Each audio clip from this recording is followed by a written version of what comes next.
In today's video, I'm going to teach you how to enable Google Sheets recent files available offline. If you want your most recent spreadsheets ready to open and edit without an internet connection, this walkthrough will show you the quickest way to set that up right from the Google Sheets start page.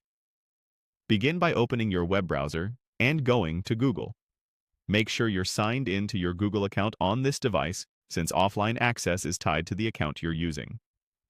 At the top right of the Google homepage, click the grid-shaped icon, sometimes called the Google Apps Launcher. From the panel that opens, choose Sheets to go straight to the Google Sheets home screen. On this page, you'll see a section of your recent files grouped by time. There are categories like Today, Yesterday, and Previous 7 days.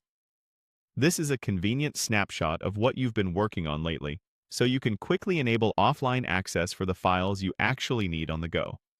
Take a moment to scan the list and identify the spreadsheets you expect to open when you're not connected. To make a specific recent file available offline, hover over that file and click the 3 vertical dots, labeled More Actions. This opens a small menu with several options. Look for the Available Offline option and turn the toggle on. When you do this, Sheets starts saving a local copy of that file on your device so you can open and edit it without a connection. Keep your browser open for a moment to allow the download to complete, especially for larger spreadsheets. You only need to do this once per file on this device. Repeat the same process for any other recent files you want offline. Click the 3 dots next to each one and switch on Available Offline.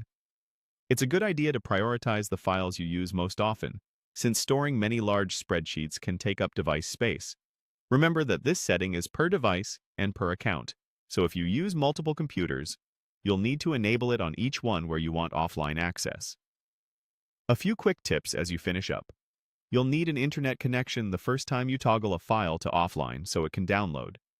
If you don't see the available offline switch, make sure you're using a supported browser and that offline support is allowed for your account. When you're offline later, open Google Sheets the same way. Files you marked for offline use will still open, and any edits you make will sync automatically the next time you're connected. That's it! Your recent Google Sheets files are now ready for offline work.